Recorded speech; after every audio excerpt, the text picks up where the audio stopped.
పరిశుద్ధ గ్రంథం ఛానల్ వీక్షిస్తున్న ప్రతి ఒక్కరిని దేవుని పేరిట వందనాలు తెలియజేసుకుంటున్నాం. ప్రేమ, సంతోషము, సమాధానం సదా మీకు తోడేండి నడిపించునుగాక. నిన్నటి దినాన ఇర్మియా గ్రంథం 7వ అధ్యాయం చదువుకున్నాం. ఈరోజు ఇర్మియా గ్రంథం 8వ అధ్యాయం చదువుకున్నాం.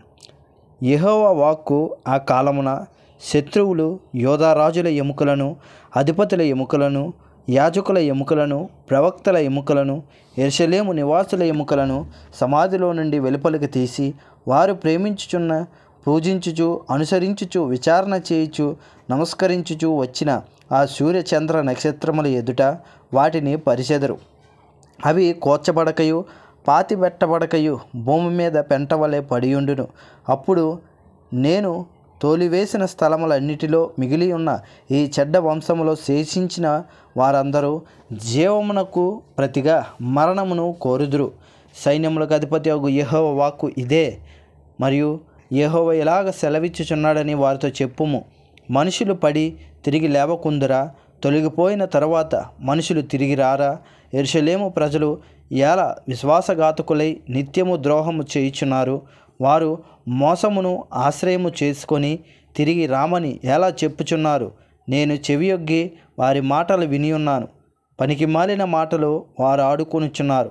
నేనేమి చేసినని చెప్పి తన చెడుతనమును గూర్చి పశ్చాత్తాపపడివాడు ఒకడునూ లేకపోయెను. యుద్ధమునకు చొరబడు గుర్రము వలె ప్రతివాడు తనకిష్టమైన మార్గమునకు తిరుగుచున్నాడు. ఆకాశమునకు ఎగురు సంకుబుడి కొంగైనను తన కాలమును నెరుగును. తెల్లగొవ్వయు మంగళకత్తి పెట్టెయు ఉదయ కొరుకును తాము రావలసిన కాలము ఎరుగును. అయితే నా ప్రజలు యెహోవా న్యాయ విధిని ఎరగరు. మేము జ్ఞానులమనియు యెహోవా ధర్మశాస్త్రం మా యొద్దనున్నదనియు మీరెలా అందురు? నిజమే గాని శాస్త్రులు కళ్ళకల్లాడు అబద్ధముగా దానికి అపార్థము చేయుచున్నది. జ్ఞానులు అవమానము నొందిన వారైరి. వారు విస్మయం పొంది చిక్కుపడి ఉన్నారు. వారు యెహోవా వాక్యము నిరాకరించిరి. వారికి ఏపాటి జ్ఞానము కలదు గనుక వారి భార్యలను అన్యులకు అప్పగింతును. వారిని జయించు వారికి వారి పొలములను అప్పగింతును. అల్పులేమి గనులేమి అందరూ మోసము చేసి దోచుకున్నవారు. ప్రవక్తలేమి యాజకులేమి అందరూ వంచకులు. సమాధానము లేని సమయమున సమాధానమని వారు చెప్పుచు నా జనుల గాయమును పైపైన మాత్రమే బాగు చేయుదురు. తాము హేయమైన క్రియలు చేయుచున్నందున సిగ్గుపడవలసి వచ్చెను గాని వారేమాత్రమును సిగ్గుపడరు. అవమానము నొందితమని వారికి తోచనే లేదు గనుక పాడైపోవు వారిలో వారు పడిపోవుదురు. నేను వారిని విమర్శ కాలమున వారి త్రొట్టిల్లుదురు.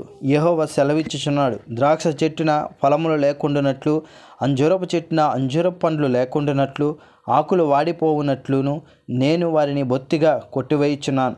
వారి మీదకి వచ్చి వారిని నేను ఇలాగన పంపుచున్నాను. ఇదే యెహోవా వాక్కు. మనమేలా కూర్చుండి ఉన్నాము? మనము పోగుబడి ప్రకారములు గల పట్టణంలోనికి పోదుము, అక్కడనే చనిపోదుము. రండి, యెహోవాయే మనలను నాశనము చేయుచున్నాడు. ఆయనకు విరోధముగా మనము పాపము చేసినందున మన దేవుడైన యెహోవా మనకు విషజలములను త్రాగించుచున్నాడు. మనము సమాధానము కొరకు కనిపెట్టుచున్నాము గాని మేలేమీ రాదాయను.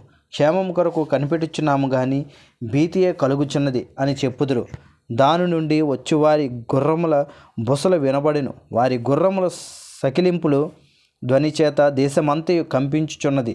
వారు వచ్చి దేశమును అందులోనున్న యావత్తును నాశనము చేయుదురు. పట్టణమును అందులో నివసించు వారిని నాశనము చేయుదురు. నేను మిడునాగులను మీలోనికి పంపుచున్నాను. అవి మిమ్మును కరుచును. వాటికి మంత్రము లేదు. ఇదే యెహోవా వాక్కు. నా గుండె నా లోపల సొమ్మసిల్లుచున్నది. నేను దేని చేత దుఃఖాపశాంతి నొందుదును?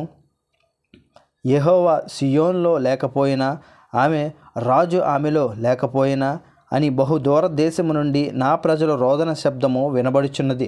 వారి విగ్రహముల చేతను అన్యమైన మాయ రూపముల చేతను నాకెలా కోపము తెప్పించితిరి. కోతకాలము గతించి ఉన్నది. గ్రీష్మకాలము జరిగిపోయెను. మనము రక్షణ నొందకయే ఉన్నాము అని చెప్పుదురు. నా జనుల వేదనను బట్టి నేను వేదన పడుచున్నాను, వ్యాకుల పడుచున్నాను. ఘోర భయము నన్ను పట్టి ఉన్నది. గిలాదులో గుగ్గిలము ఏమీ లేదా? అక్కడ ఏ వైద్యుడును లేడా? నా జనులకు స్వస్థత ఎందుకు కలగకపోవచ్చున్నది? ఇంతటితో ఇర్మియా గ్రంథం 8వ అధ్యాయం పూర్తయింది. రేపటి దినాన ఇర్మియా గ్రంథం 9వ అధ్యాయం చదువుకుందాం. ప్రేమ, సంతోషము, సమాధానం సదా మీకు తోడేండి నడిపించునుగాక. ఆమెన్.